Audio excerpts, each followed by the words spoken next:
All right, we live. Let's dance.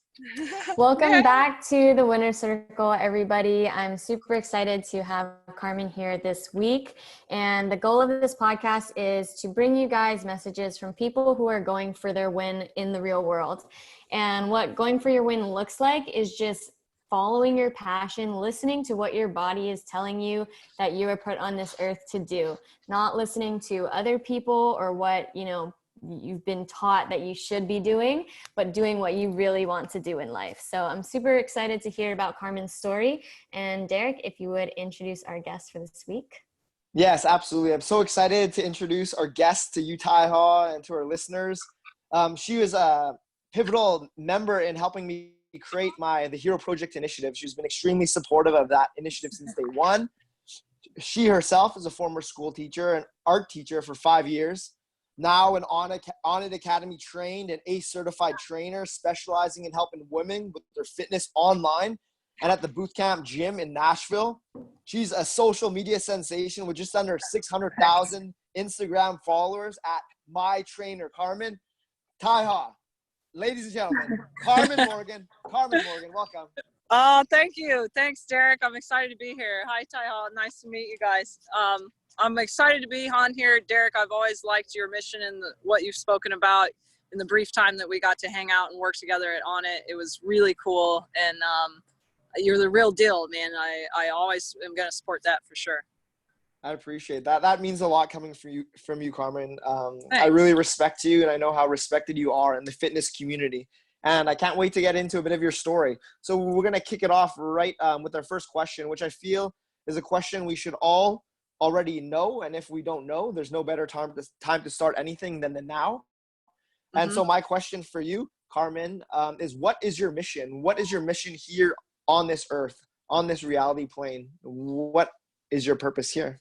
So my mission is to use health and fitness to impact as many people as I possibly can in a positive way. I think health and fitness is a really unique in the sense that no matter what background you come from, it's the endorphins, the confidence, the better awareness of your body, better being in tune with your health is so valuable. And I think it's even more apparent now that we're going through something like this pandemic, that taking care of yourself really matters. And if I can help as many people as possible take care of themselves and make fitness and health as accessible, affordable, and approachable as possible, that's always been my goal in life, is to do that in any way that I can, and really to try and keep it in those three categories there.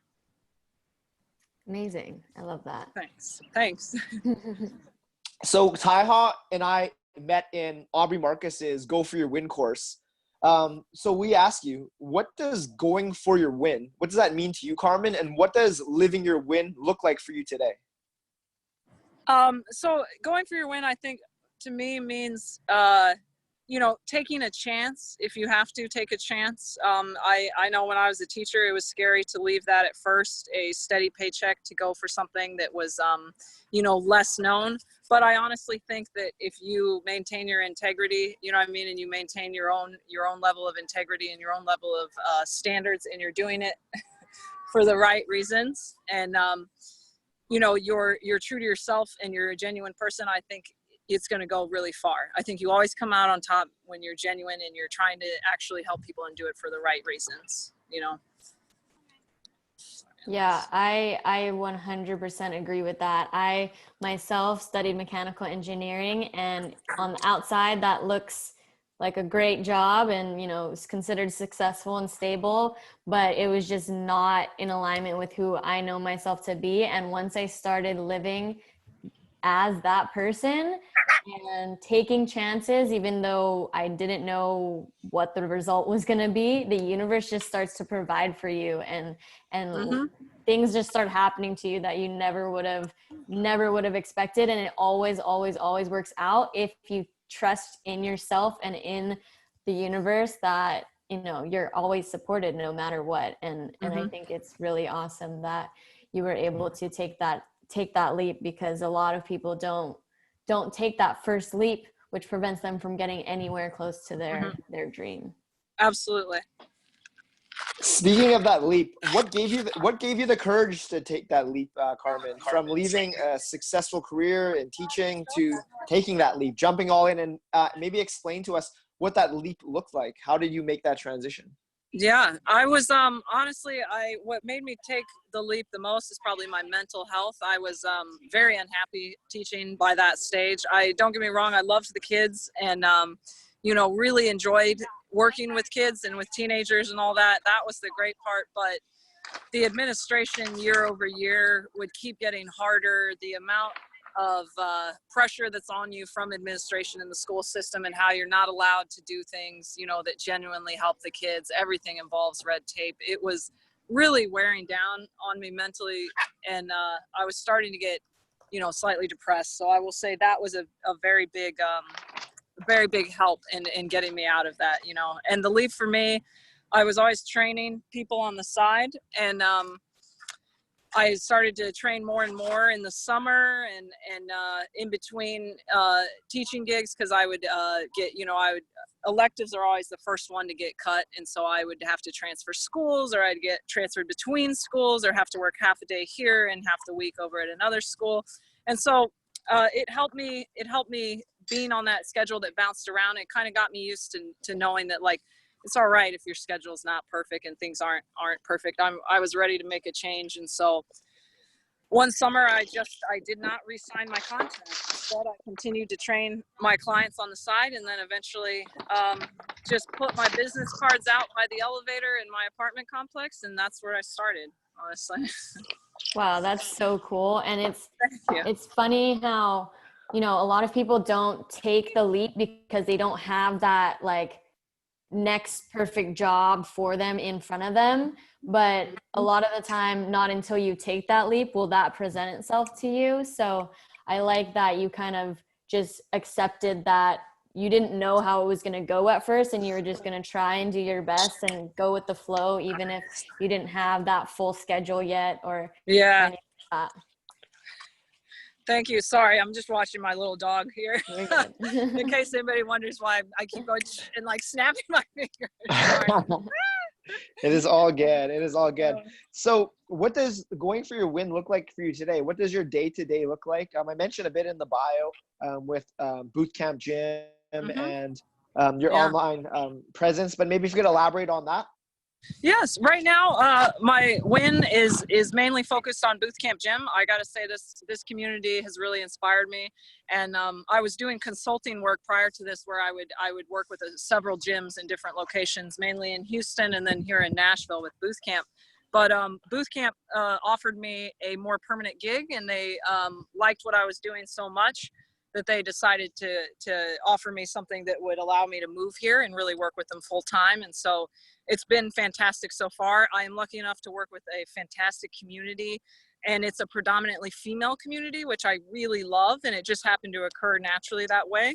We do have male gym members, but it just tends to be about 80% female in any given class for the most part. And we're lifting heavy weights. We're making sure we're taking care of our bodies, and these are girls that are average age range in their 20s. And so it really makes me happy to be able to get them at that age where, you can have so much coming at you in terms of a female with fitness, in terms of like over exercising and under eating, or overtraining and under eating. And so I really love that I get to work with the women at this age to hopefully not have them go through that cycle that, that a lot of us end up going through, of the burnout and the like thinking that you got to hit 2 a days, or you got to go to all these high intensity classes and then go have a salad. And so it's a lot of fun, and doing that within my community right now is just is fantastic. It's the most fun I have. I love being there.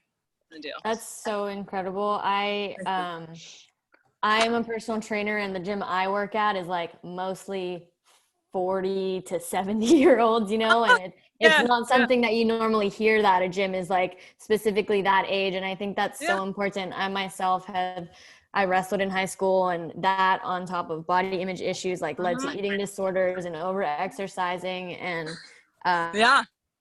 it's so crucial that women have a guide who has their best intentions in mind, because a lot of guides or trainers aren't aren't really thinking about that. They're just Mm-hmm. worried about making money and Yep. getting as Yep. many people as they can to follow them. Yeah. So I really think that's really amazing.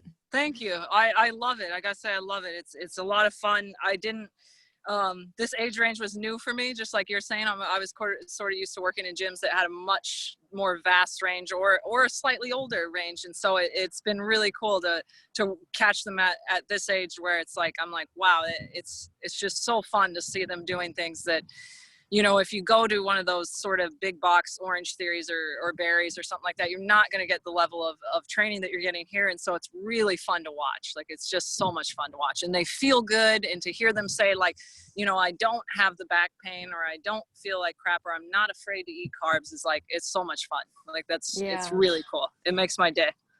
Amazing. So Carmen, what are your tips on how to best be of service? Like, what are the tips you use to be a good helper and a good mentor? What are the skills and strategies you're using? And I think to always be open to learning. I know that's my number one thing, is that I love learning. And I don't know if that comes from my background in education, but like, I always want to be improving myself. And so I think as a coach, or as anybody that hopes to lead, you have to maintain a very open mind. I think that's important. I don't like subscribe to one very specific fitness or diet or health ideology that I'm like super attached to. Cause I find when you do that, if you're like over the top attached to something, you lack the ability then to spread it across the largest population that you possibly could, you know? So my goal is always I would like to impact as many as I can. And so I want to keep an open mind. I want to keep learning. And I want to be open and receptive to everybody's different lifestyle, no matter if that's vegan, if they're more sedentary because of their job, if they're, you know, they travel a lot. There's all kinds of different things we have to work with as coaches. And so I think it's very important to make sure you're flexible and ready to do that, you know, and continue learning yourself, testing things out on yourself, and just keeping that open mind. Yeah, it's so crucial, because there's so many people who just are like cookie cutter, like one size fits all, and all of our bodies are so different. Mm-hmm. And nobody's gonna have the exact same recipe for their best, you know, most effective, most efficient way of living. And I think it's so crucial that people express that to people, because so many people who people look up to are saying like, this is the only way, and that's just simply like not true. So. Yeah, not realistic. You know, like you're saying, we all have such different backgrounds, different body types, different like eating habits. I mean, everything is you know, is different. Sorry, I lost. I'm like, where'd he go? So I think it's very important to recognize the people who have helped get us to where we are. So who were the helpers and mentors that helped you come to all these realizations and knowings? Honestly, I Onnit was one of my first encounters with like fitness education. I went through several different educations online, and that were sort of the big box education, which, don't get me wrong, it's not wrong. You know, the NASM and the ACE and the those sort of things, they're great, but it's just very much, it's less hands-on, and it feels less realistic to me. And so when I got to go to Onnit for the first time, that was a big deal for me. Like John Wolf and Shane Hines there were just like, the fact that they were so open-minded, and I had previously in my fitness career encountered a lot of ego and a lot of, this is the way and you don't do it any other way. To get into that environment where they were so very open, and they tell you they'd rather see, you know, you take what they're talking about and tell us how it fits into your regimen. How does it fit into your specific clientele that you work with? It was so much fun to finally be in an environment that was so open and receptive to our differences and like cultivating those differences. Mm-hmm. Yeah, absolutely. So on this path, it's not all been sunshine and rainbows. There's been many challenges.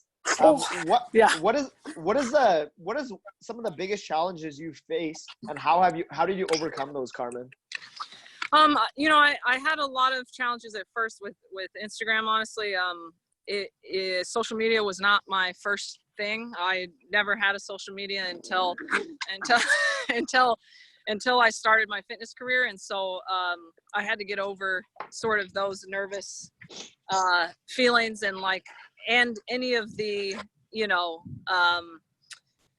just trying to fit, knowing that I didn't want to approach it from the typical mold of how maybe you would approach it, and instead trying to make sure I was able to approach it in my own way. That was a big challenge for me at first, but then it ended up paying off. And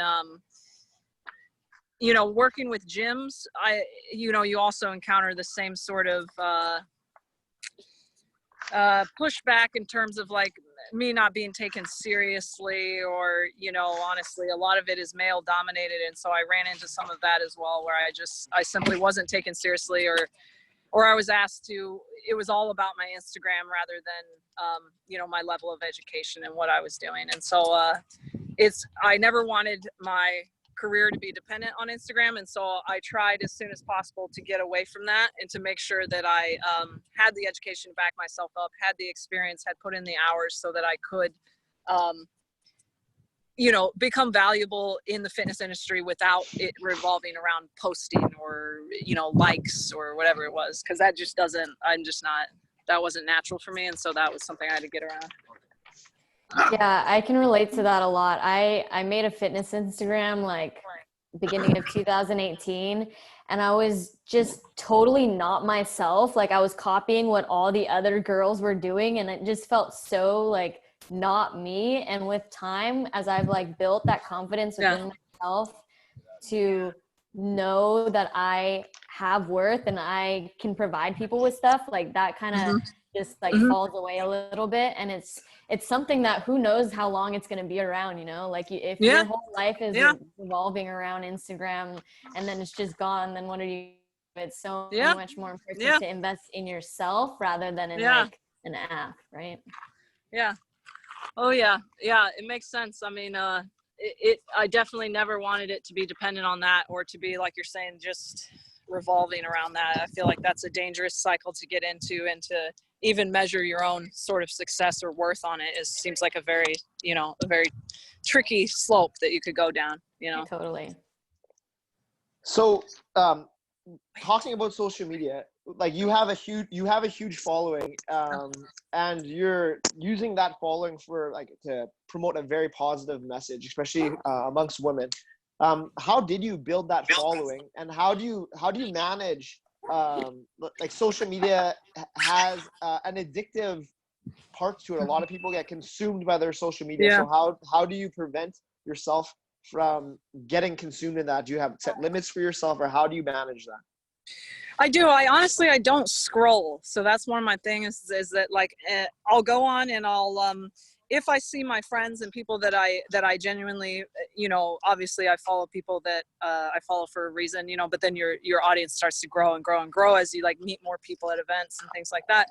So I'll go on and I'll make sure I'm purposeful about like going to my friends' pages and really making sure I'm supporting the people that I have I really communicate with in life every day, and also in general, like if we have a regular, sort of supportive relationship, I want to make sure I go on and comment and respond to their things and like their things. But I try not to, I don't scroll just because my page will tend to I get a lot of ads that'll pop up on my stuff just because of the larger audience size, and I'll I don't really like that side of it, and so I'll go to my plant pages. I'm like really into house plants. I'll go check those out. And again, I'll make sure to support my fellow people that like support me and that we're always talking and everything. So I try not to, though, let it get, in any way. And I've honestly lucked out. I've really lucked out with my audience. They are fantastic. I have a predominantly female audience, and I rarely get any trolls or any hate or I'm very lucky in that sense that I've really lucked out there. They're fantastic, and they're mainly supportive and just ask really good questions, like really good detailed fitness questions. So it's really nice. I think that was really important. I'm at 4:30. All right. Yay. See you later, Britt. Sorry. You're good.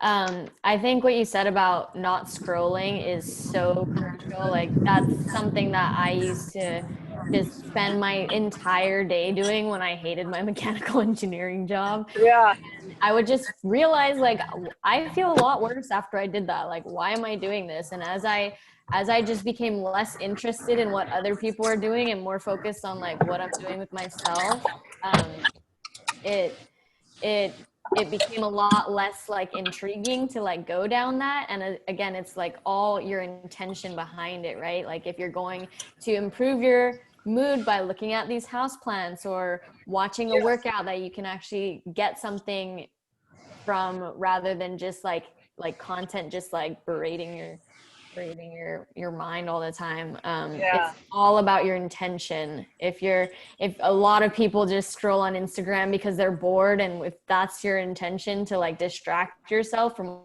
actually going on, I don't know if that's going to make you feel better or worse, you know? Yeah, for sure. You might end up feeling worse. That's very true. Mm-hmm. So another thing that came along with your social media following is you drew the attention of a lot of different brands and organizations. So what brands and organizations are you excited to be working with today? I honestly, I don't work with too many now currently. I'm with Michelob Ultra is one that I do continue to love working with. They're a larger, one of the larger brands that I work with, and they are one of the only ones I currently work with is that one. They do a really good job of including me at events where I get to look at the background of things and see sort of the design process, the marketing process, like how they're reaching out towards certain communities. That's the aspect of the brand I like the most. I would say I don't work with too many other brands besides Bootcamp Gym, and then but that's in relation to my actual work, so that one's a bit different. My social media it didn't start with very much advertising, so I think that I've kept it that way because I don't think it's what my audience comes to see, and so I try to make sure I instead like to share things that I actually like fashion or something fun like house plants again or earrings or things like that that are just in my normal life. But a lot of it is not sponsored. It just comes from like a place of me supporting friends that have businesses or small businesses in the Latinx community especially. Yeah, absolutely. And another thing I wanted to talk to you about is the app you have, My Trainer Carmen App. How is that going? And talk to us about like the process of starting up an app and also the difficulty, because I've known from listening to your interview with Sam, who was our guest last week, that is like wasn't an easy process. And you also mentioned that with Natalie as well on an episode with her. Yeah, that's correct. Honestly, so the app was a lot of work. Like to get that process going, it was. I was given the opportunity because of my Instagram originally, of course, because of the size of my audience. I was given that opportunity, and then it involved a lot of computer work. I think that's the portion that a lot of people don't realize is that I was up till midnight every night, just like typing into the back end of the system, like, let me edit this photo down to the right size. Let me put it in here. Let me wait for it to upload. And then I got to title it. And then I got to make sure it goes to the right section. And it's a lot of like monotonous, boring computer resizing, uploading, resizing, like editing video length and stuff.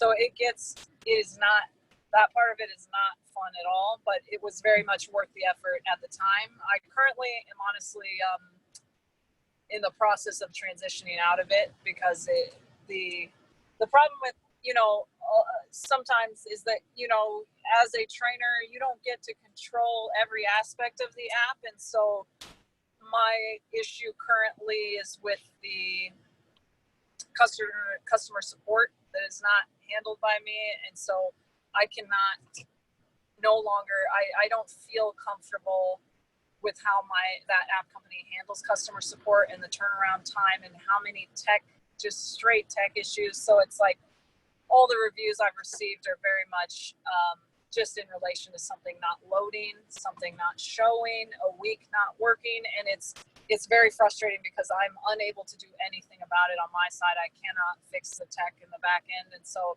it's come to the point where I have to transition out of it because I just don't feel comfortable with the amount of tech issue that occurs, and I think it's something you got to consider when you're working with any app company as any trainer, is that you got to make sure you read all your fine prints and make sure you know what they're supposed to handle, how much of it they have to handle, what are you allowed to say if you don't think it's handled right, because it comes to a point where that's still your product, and it'll make you feel like, I know I felt incredibly bad, like I don't like that I have no control over that, and that I can't, like, legally it's the fine print, it's so difficult to say what they have to do, what I'm saying, and how I could possibly like make that side of the app get better. It's very difficult to operate that. So I'm transitioning out of it now, honestly. So. Yeah. Yeah, I feel like most people don't they glorify, oh, I'm just going to make an app. Like, it's so hard. I worked with a company named MoveU, and we kind of stopped, we had our communities in Facebook, and we were thinking maybe we should try to make our own app so everything can be in the same place. But Facebook has it down pat where it's so easy to have a group and everything. So we just didn't, because as you said, there's so much that goes into it that you don't even have any idea what it will take. And I think it's important to at least know that before kind of dedicating so much. For sure. Yeah, absolutely. So you mentioned a few things that I'm interesting to go back on. Sure. One is Latinx. Talk to me about that if you don't mind. Sure. I don't know much about that in Canada. Educate me, please. That's just the term that is now used for anybody rather than Hispanic. Is now Latinx is the number one term used for anybody from a Spanish-speaking country in Latin America. And so that's a lot of the groups that I'm involved with are small business Latinx female run. For example, for myself in particular, I work with a group of ladies where we collaborate on things, or we'll talk to each other on things. I'll promote their products, and it's all very much tied into the community. And so it's I happen to be one of the few fitness people. Most of it is very much handmade sort of things that support the artisans in Mexico, or support the artisans that have passed down traditions of certain beadwork, certain weaving. And so it's a lot of I really love supporting that community. It matters to me a lot. It happens to fit my style too. I just love bright Mexican, Hispanic looking things. That's my way to decorate. That's my favorite thing. And so being involved with that kind of community, and then getting to work with brands that are, want to target that community is a lot of fun too, because hopefully they want to target it in a very genuine way, and so that's something that I like to try and bridge between and help with. Cool. Beautiful. And the other thing that that caught my attention, that's not our normal questions, but you brought it up a few times and it really lit you up, and I know it lights Ty up too. It's plants. Tell me about your love of plants. Oh yeah, I'm obsessed with houseplants. So I've got an unhealthy obsession with houseplants. I just really enjoy having greenery inside my apartment. I get a little bit of downtime, and so if I'm gonna have downtime and be at home, I want it to be a place that's inviting and bright and and just feels really good. And houseplants do that for me, honestly. I've got over 30, and they're like my little babies. It's it's ridiculous. My friends were over the other day, and they were actually making fun of me because I was telling them how with the air plants I have a large group of air plants, and you have to actually take them down and give them a bath about once a week. And they were just like, "You're insane." They're like, "You give your plants a bath?" I'm like, "Yeah, it's just once a week though. It's not like a kid. I'm gonna wash them every day." So that's amazing. Well, plants are a very important part of your self-care routine. Could you maybe talk to us about some other essential parts of your self-care routine? Maybe let's start at what the nighttime routine looks like, because a good day starts with a good night's sleep, and then just kind of walk us through your essential routines, your self-care routines that you implement on the daily to keep you. Sure. Yeah. So at night, for sure, I'm huge on sleep. I am 110% behind getting at least 8 hours. I try to get maybe 8.5, even push it out to. So I will like to start winding down pretty early, depending on if I have to be into the gym for the 5:30 a.m. class. I will maybe have a cup of tea or something like that. I like to do some kind of reading before bed always. I happen to enjoy reading for pleasure, and so I'll do a lot of fiction reading, honestly, or nonfiction. And it's something that kind of winds me down and makes my mind shut off, and is a great way for me to just go to sleep and ease into it. It's one of the best things. I'll usually take a long walk before bed with my dog, and then get into that same routine of like chilling out, no phone, in my bedroom, read, and then fall asleep. And it's worked out really well for me. I'm currently working on my handstand, and so right now one of the things I'll do before bed is like the mobility that relates to that, and so I'll train that and then do that same routine in that order. Amazing. And then and then in the mornings, I usually I'm up pretty early. I again, don't want to look at my phone right away. Joey and I try and head outside for a walk. I like coffee pretty much right away, and then we'll go for a nice long walk, and I'll listen to some music, and then come back in and get started on answering emails or checking to see what I've missed for the day. Yeah, I think it's awesome and so crucial for especially people who are constantly looking at a screen for their job, how important it is to not be around technology for the end of your day and the start of your day, just so you can fully be with yourself, because a lot of the time we barely have any of that time. And the more that you prioritize that for yourself, you know that you are putting yourself first above everybody else that could be trying to contact you or trying to like take some of your energy, right? So I 100% think that everybody needs at least half an hour before bed in the morning without touching their phone. It's a really hard thing to start doing, especially for me in the morning. Like before I started doing this, like I just have that impulse to like check it. And it's like, why are we like that? It's literally an addiction that we have. And the more that you can just become aware of it, you have the choice now to address that by working hard. Maybe 15 minutes at first, you don't check your phone, and then just build upon that and see how much better you feel, right? Yep, absolutely. It's really nice. Like you say, it's difficult, especially if you use it as an alarm or anything like that. It's hard not to be like, oh, I shut off my alarm and now I'm just going to go. Yeah. So, yeah, I make sure that I just follow my same routine of like taking my time, getting up, washing my face, and then I just grab Joey. He's ready to go out the door in the morning. So it helps me just go disconnect for another at least 25 minutes of a walk with him around the hood, and then we come back, and it's a good way to start. Love that. So what does your physical activity look like? You coach a lot, but what does your personal fitness look like? I love strength training. I will say I'm pretty much a meathead at heart. Like I just love lifting weights. I've always loved it. Often say I understand for my clients that don't love it, that it's not fair when, I'm like, I understand it's not fair that some people love it and some people don't. And so it's going to feel harder if you don't. And for me, the gym is like something that I look forward to every day. I look forward to strength training. I look forward to going up into weight. I look forward to the difficulty that it takes for me to get through, more reps with more weight each time. Like I really enjoy that. I enjoy how I feel afterwards. I enjoy the toughness steering, and I enjoy the fact that it's mentally challenging enough and physically challenging enough that I cannot think about anything else steering it, and that I have to really focus. That is so much fun. Like I really enjoy that part of physical activity.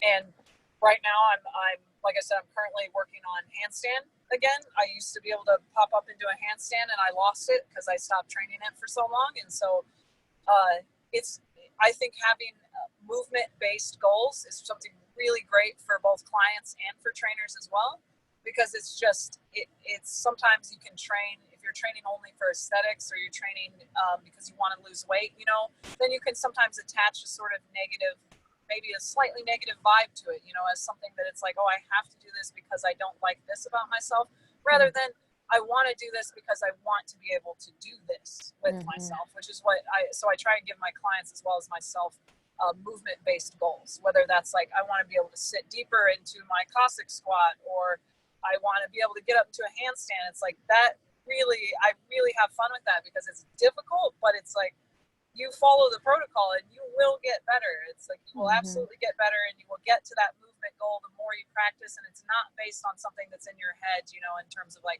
of what you're feeling about your self-image. And so I really enjoy movement-based goals. I train probably, I strength train about five times a week, sometimes 6. And then the rest of the time I'm usually working on a movement-based goal, which is my continuous one would be mobility. I'm constantly trying to become more flexible and have better joint by joint mobility, and decompression. And then right now it's the handstand is my I have so much fun doing that. Drilling that is it's so much fun. I love what you said about how important it is to have some goals where the intention behind it is just to feel better and be proud of yourself, because a lot of the time when people are going to the gym, they're doing it because they don't like something about themselves, or they don't like themselves and they're punishing themselves, whatever it is. And I think it's sad because nothing's wrong with any of us. And I think there's a lot of people that have made a lot of money on making us feel that way and making us feel like we need to change to be better. But if you can implement more of those types of goals to get the person more into the movement or into fitness in general, so that they start enjoying it more and more, I think that's so crucial. And I never really kind of thought about that, like spinning it that way. So that was really cool. Thanks. Yeah. Other than movement-based goals, what other advice do you have for trainers out there today? I think holding yourself accountable to a level of integrity is very important. I think sometimes, Instagram is great, but it's also kind of rough in the sense that everybody can be a trainer. And so it can get frustrating. And I know I've talked to my fellow trainer friends about this. Like, it can get frustrating when it seems like nobody tries to operate with a certain level of integrity, where it's like, in any other career, you would never think to start selling something, or to start teaching people or instructing, or like pushing out just a bunch of stuff. And a lot of times I'll see people in this industry, instead of trying to work on themselves or get themselves better, or get just a little more education, just a little more reading, whatever it might be, instead of doing that, they'll pivot their business side, and they'll say, oh, well, now I'm just going to go over here and try this avenue, or I'm going to pivot this way within the fitness industry, and I'm going to try to do this and sell this and sell this and sell this. And they're just pivoting what they're selling, rather than developing themselves within the profession, which is confusing to me sometimes, especially because no other profession could you do that, really. You know what I mean? Like, you can't, you're required to have all these other hours of experience and to have certain levels of education in most professions, versus sometimes ours can get slightly bogged down with a lot of conflicting sort of messaging, and like young trainers who don't want to take the time to admit that like they're young, and that maybe this, what I'm showing you, maybe isn't correct. And like, maybe, even just a disclaimer of like, hey, I'm not sure if this is right, but this is what I do. You know what I mean? Like, I think a disclaimer like that is awesome. I think if people could do more of that, rather than the sort of, cause I'll get a lot of clientele that'll come to me. I did a camp here at this gym that was fantastic with the boot camp members, the female members, where we did a lower body strength training camp. And so we got to really go over form in detail, and in a very small group. So it would maybe be like 6 of them in there at a time. And it was so much fun to train them. But a lot of them came to me with ideas that they got off of Instagram, and it would be like, but my back hurts every time I do this, but I saw my favorite Instagram trainer doing this. And I'm like, no. So, I relate to that. Yeah. I think it's crazy how there's a reason that people have personal trainers like in person, because working out, there's so many ways that you can hurt yourself. And then this Instagram thing just came along where everybody can be a personal trainer now if you have a following and you can sell stuff. And it's, I kind of did the same thing. Like, I thought I knew everything. I learned how to lift when I was 15 from my wrestling coaches, but they didn't really teach me good form. And I hurt myself. And that's actually how I found corrective exercise, and then educated myself, because I was like, I've been posting this stuff that I didn't have that many followers, but I was like, I've been posting this stuff. If anybody is copying me and hurting themselves, like, I deleted it all. It was like making me cringeworthy. Like, my back was arching super bad, anterior tilt, butt winking super bad. And it's like, I wonder why, like, you have back pain. And what's crazy is a lot of those people who are posting that stuff with a bunch of followers likely have back pain too. They're just not talking about it. So I think that's so crucial to anybody that is following anybody, to use their own discernment and look into how credible this person that you're following is, because it's your body, and you only have one body for this lifetime, and you don't want to go and hurt that, because absolutely. And and that's not to say, I never want it to seem like that people can't be human and make mistakes. Of course you're going to make mistakes, and you might not know everything right away. I think just making sure you go into it, like you said, with that sort of humility, and making sure you express. I just don't see anything wrong with being honest, with your audience. If you are a young trainer, just say, I'm a young trainer. I'm not sure. I'm still testing things out on myself.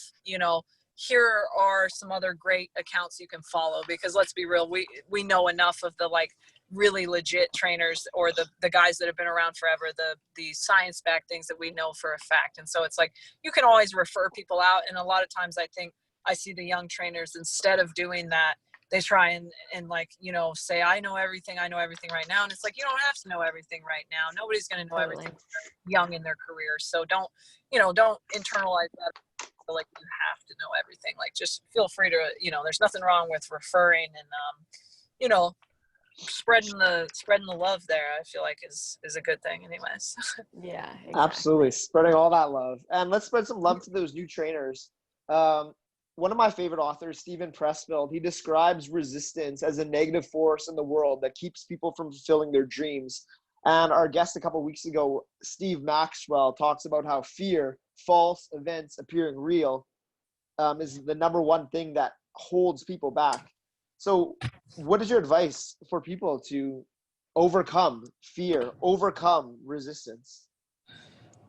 Overcoming fear and resistance, I think, again, I think having an idea of self is really helpful in that, and I know that can be another journey in it within itself there already, is to, but once you're able to sort of know yourself as a person and what matters to you, I think that really can help you overcome fear. So I think if you're able to identify, what matters to you the most, whether it's in your career or within your friendships or within your relationships or whatever it might be, is being able to, identify those things about yourself, then you're hopefully less likely to be afraid, and to get over it, or to get over that fear. It's like, because when I'm, me operating the way I've wanted to operate, and making sure I felt, I was maintaining my integrity and all that mattered to me, and it helped me, feel more secure in what I was doing. So the fear wasn't, of course you're still going to have a little bit, or you're going to have a little nervousness, or you're going to be unsure about things, but like the ability for me to be confident in what I know and what I wanted my business to feel like, and why I started it, and how I want it to feel to other people, and how I want people to view me when they come to me. I never ever wanted to be, one of the biggest things for me is I never wanted to be somebody that people couldn't approach. And so I never wanted that with my Instagram audience, because I've seen that with a lot of, influencers, where it's like, they're too cool. And it's like, I'm not cool, guys. I swear I'm not cool. Like, I'm into houseplants. That's all I do. Like, you don't need to be intimidated. I want to make sure that like that never comes off in that way. And so that's one of my biggest things. And that made me, having those strong ideals and knowing these things about myself, made me able to overcome any of the nervousness or any of the natural fear of transitioning into a new career or a new avenue in my life. Beautiful. So You mentioned you're a big reader. Do you have any book recommendations that helped you develop and hone that mindset you just spoke about? Yeah, actually, I will admit something to you guys. So I don't read, I don't like motivational books. I don't know what's wrong with me, but I don't like those sort of books. They've never really, done a whole lot for me. I've read a few, I've had a lot that my friends have given me, over the years of different authors, and I like them, don't get me wrong. But when I read, when I was growing up, my mom worked at the library forever and ever and ever. And, worked at the library forever and ever and ever. And so I, have always enjoyed just reading for fun. So it would be like, for the most part, it's like, I don't know if you've heard of Jack Reacher books. Like, I like Jack Reacher books, which are mainly just like sort of, I guess they'd fall into the category of like, they're like action style. It's like a series with one guy, and he goes around kind of like, he's always getting into some shit or something, and he has to like help a town that has like a corrupt mayor or some weird, like, I happen to just love reading thrillers and things like that. And that's my go-to. Like Chuck Palahniuk, I really like Chuck Palahniuk books. I enjoy that sort of thing. I just have never, I think maybe that's part of like also my creative side, that I was an art teacher, and I was an art major. And so it was just like, I really enjoy creative writing, and I enjoy literature that's like that, and thrillers, and like anything that's like psychological and things like that. I really enjoy it. So I don't read, honestly, very many of the sort of the motivational. Self-help. Yeah. Well, let's tap you in though to that motivational self within you, that motivational self-help author within you. And what has been your greatest life lesson you've learned on the path that you love to offer, Taiha and I and the audience? I think not internalizing things, and I really will say knowing yourself. I know that's popular right now to say, but honestly, my gosh, it has gotten me so far. No matter what audience I'm put in, being able to know what I really matters to me, and how I really act, and being consistent in what I think matters in terms of being genuine, in terms of operating with integrity, in terms of how I want to treat people and how I hope they treat me in return. That really matters to me, and that has really helped me stay on my path, because I have been in a lot of different worlds in terms of the influencer worlds, and things can get very fake, and things can seem very, like, it gets depressing. I've been in a lot of communities where it's clear that nobody is like, I had a hard time identifying with people within certain communities within the influencer world. And so it just, and at first it would have been easy to sort of suggest that, like, what am I doing wrong, that like I need to change to do better within this community. And instead, I would always revert back to, no, like, I know what matters to me. I know how I want to treat people. I know what I'm about. And so I'm just going to continue doing that, and let's see, because that's something I can continue doing because it matters to me. And I've been consistent with that in my life. And so let's see if I continue to do this, what happens instead. Like, it might suck for a while, or you might get out of this slump. And it honestly has always gotten me through it. It's been great to be able to do that, and to overcome those things where I maybe didn't feel good and didn't feel identified. Hell yeah. I love that. It's the front, right around the front where that garage door is. Yeah. So, or you can go up these stairs. That's okay. So we know you have a class coming up. So we're going to wrap it up with their last couple questions. Taiha has a couple, and I have a couple, and then we'll send you off to boot camp. Sure. I'm just going to do one of mine, but really quick, I just wanted to add on to what you said about knowing yourself. And my mentor said something in our class the other day that I love so much. And it was that you love yourself, the less fucks you give. And It's so true. Like, when you are in alignment with who you know yourself to be, what anybody else does, says, does not matter at all. And that's so crucial because people are going to do and say things all the time, right? Absolutely. Okay, my question is, in 3 words, how would you describe the experience you're having on this earth? Or a phrase. Okay. No, I like the 3-word challenge. I'll try the 3-word challenge. I would say fun. I would say emotional and challenging. Yeah. Love it. Cool. Beautiful. And for my questions, I'm going to do a little magic and I'm going to take us into the future. And we are now at the 85-year-old Carmen Morgan. Whoa. Who is that 85-year-old Carmen Morgan? What is the legacy you've left behind? What is the life you live at 85? I really hope, in terms of my profession, I really hope I've gotten a chance to sort of impact as many people as I possibly can, specifically women, and that I'm doing, since, I would like to think by that age I'm in retirement, but that in my retirement I'm able to go back to the communities that I really love, in terms of like usually adolescent girls in high school, and like working with minorities, and in the low income areas where I used to work in schools, and being able to volunteer more of my time and doing something big there. That's what I imagine is like, I hope I've been able to impact that with either some kind of program, or whether it's just being able to devote more of my time as I grow older within this industry. Right on. And since we're getting all funky with time, I'm going to take a message from that 85-year-old Carmen, and I'm going to let her give that message to the Carmen right now. What would she say to you? Hopefully she would say to keep staying the course, and keep remembering who you are, and like we just discussed, to stay strong in your morals and in your integrity, and it won't matter what anybody else is throwing at you, because you'll get over it and it'll be fine. Beautiful. Well, we're so grateful for your time, Carmen. Thank you. People can find you on Instagram at mytrainercarmen, your website, mytrainercarmen.com. Correct. Booth Camp Gym if you're in Nashville. Yes, come see me, y'all. Come see me. Where else could they send you? Or did I get you? Them all? You got them all. You got them all. Yep, that's perfect. All right. Well, welcome to the winner's circle. Let's bring it in. Virtual fist bump.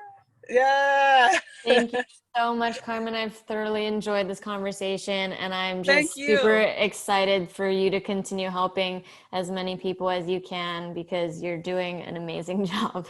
Thanks so much, Taiha. It was great to meet you. You too. Thank you very much. That's a wrap. Thanks, Derek. See you guys. Bye.